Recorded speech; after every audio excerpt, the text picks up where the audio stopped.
नमस्कार, आपलं झेंडे अकॅडमीमध्ये स्वागत आहे.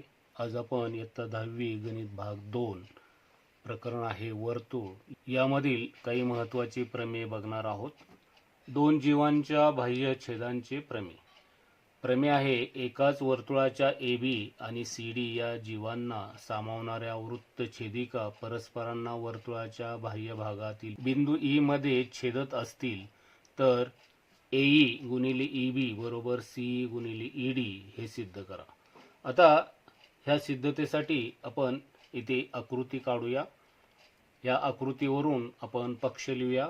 पक्ष आहे एकाच वर्तुळाच्या ए बी आणि सी डी या जीवांना सामावणाऱ्या वृत्तछेदिका परस्परांना वर्तुळाच्या बाह्य भागातील बिंदू ई मध्ये छेदते.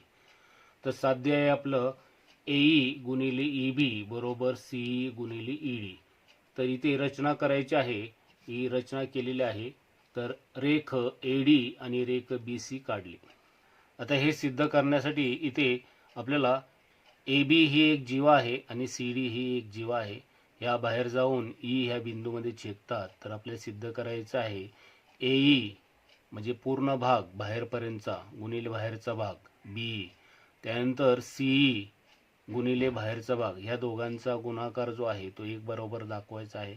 तर ही सिद्धता सिद्ध करण्यासाठी, हे साध्य आपल्याला मिळवण्यासाठी इथे दोन आकृत्या लक्षात ठेवा. इथे रचना काय आहे ती सुद्धा लक्षात ठेवा. या सिद्धतेचे पॉईंट्स व्यवस्थित लक्षात ठेवा. यामध्ये जे दोन त्रिकोण तयार होतात त्या त्रिकोणांचा जर विचार केला तर त्रिकोण ए डी ई आणि त्रिकोण सी बी ई या दोघांचा जर विचार केला तर या दोघांमध्ये हा ई कोण सामायिक आहे आणि कोण ए आणि कोण सी या दोघांनी बी डी ह्या कंसाला खंडित केलेला आहे. म्हणजे हे दोन्ही जे कोण आहे ते एकाच कंसामध्ये अंतर्लिखित असून एकच कंस बी डीला खंडित केलेला आहे. मग जर एकाच कंसात अंतर्लिखित कोण असतील तर कोण ए आणि कोण सी हे दोघंही एकरूप असणार आहेत. म्हणजे ह्या दोन त्रिकोणांचा विचार केला तर कोण ए आणि कोण सी हे एकरूप होतील. आणि कोण ई हा सामायिक आहे तर कोको कसोटीनुसार हे दोन त्रिकोण समरूप होतील आणि समरूप त्रिकोणाच्या बाजू प्रमाणात असतात. त्यावरून आपल्याला हे साध्य मिळेल. तर ह्या सिद्धतेचे पॉईंट्स आहेत. तर हे पॉईंट्स व्यवस्थित आपण समजून घेतलेले लक्षात ठेवा. आता आपण सिद्धता लिहिणार आहोत. तर आपण सुरुवातीला म्हणूया सिद्धता.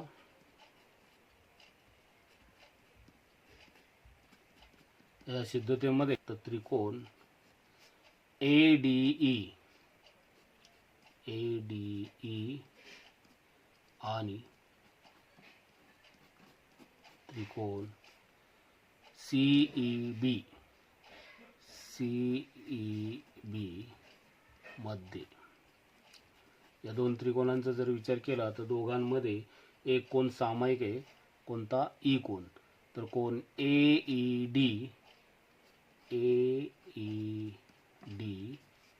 एकरूप कोण आहे सीई बी याला आपण म्हणणार आहे सामायिक कोण.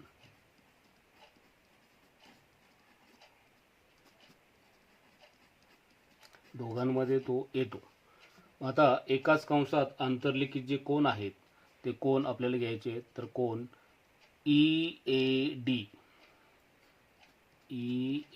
डी एकरूप आहे कोण ई सी बी याला कारण देऊया एकाच कंसात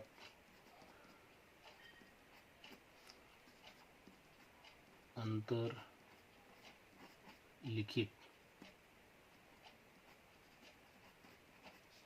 झालेले कोण एकरूप. यानुसार या त्रिकोणाचे दोन कोण आपण दुसऱ्या त्रिकोणाच्या दोन कोणांशी एकरूप दाखवलेले आहेत. आता आपण एकाच एक संगती लावूया.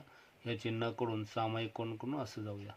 इथे आपल्याला हा क्रम ठेवायचा आहे. इथे सुद्धा या कोणाकडून सामायिकून असं. तर क्रम व्यवस्थित लक्षात ठेवा. इथे एकाच एक संगती लावूया आपण. त्रिकोण ए ई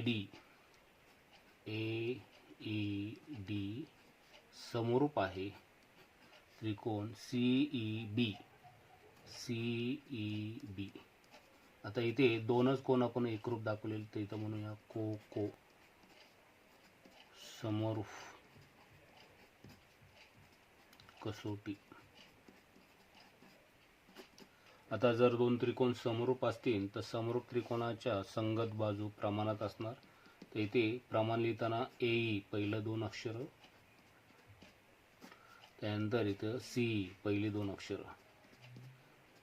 बरोबर दुसरं तिसरं ED, यातलं दुसरं तिसरं EB, त्यानंतर पहिलं तिसरं AD आणि पहिलं तिसरं CB. याला कारण द्यायचं आहे समरूप त्रिकोणाच्या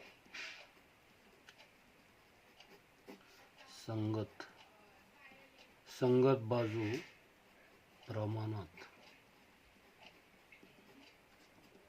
असतात. समरूप त्रिकोणाच्या संगत बाजू प्रमाणात असतात ह्या गुणधर्मानुसार या बाजू आपण प्रमाणात घेतलेल्या आहेत. आता आपल्याला साध्यापर्यंत पोहोचायचं असेल तर साध्यामध्ये प्रत्येक ठिकाणी E हे अक्षर आलेलं आहे. E ज्याच्यामध्ये आहे ते आपण गुणोत्तर घेणार आहोत. तर या दोघांमध्ये E आहे, याच्यामध्ये E नाही, याचा तिरकस गुणाकार करूया आपण. तर AE गुणिले EB, इकडे ED गुणिले CE. तर अशा प्रकारे आपल्याला साध्य जे आहे ते मिळेल. तर आता साध्य आहे तसं तुम्ही घेऊ शकता. AE गुणिले EB बरोबर CE गुणिले ED आणि हे सिद्ध होईल.